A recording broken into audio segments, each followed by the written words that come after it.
السلام عليكم ورحمة الله وبركاته. النهاردة هنعمل برواز. اختي عملت البتاع ده وعايزين نعمله برواز، فالنهاردة هنشوف بقى ازاي نعمل البرواز ده.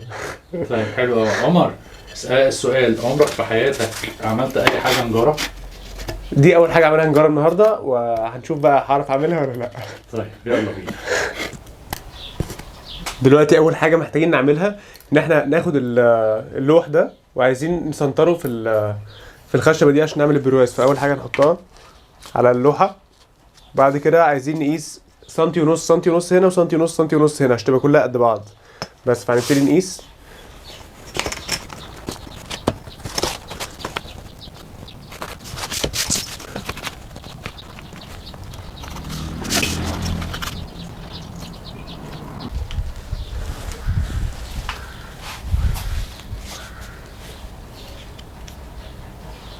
وعادة بتلبس النضارة الأول بعد كده الودان عشان تبقى أسهل يعني. يلا بينا.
صباح الخير. دلوقتي عدى 24 ساعة من البرواز اللي بنعمله. دلوقتي هنبتدي نفك عشان نشوف بقى لزق ولا ما لزقش. نبتدي نشوف برواز اهو. لزق بصراحة، لسه عايز تظبيط شوية. شوية عايز تظبيط يعني. نبتدي نعمله بقى، نلزقه في دي عشان نعمل البرواز ونخلصه. دلوقتي هنبتدي ناخد التراب ده اسمه ايه؟ الصنفرة بتاعت صنفرنا دي، وبعد كده هنبتدي ناخد الحاجات اللي بتطلع منها دي، وبعد كده صنفرة الصنفرة. وهنبتدي نلمهم علشان نملى الفراغات. هنبتدي نحطهم.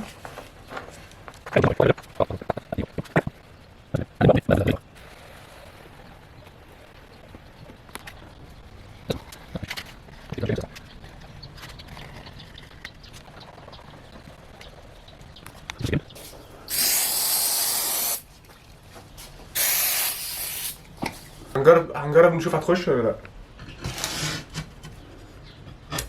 حلاوتك انت حاجة فلة بصراحة. حطيت ايبوكسي، ودلوقتي هنعمل 5 minutes ايبوكسي. هنقعد نقلب بالقلم.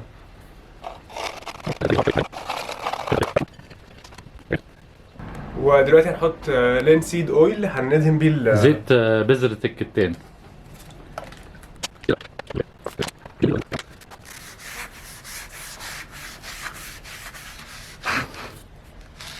متخافش، ده انا مش سام.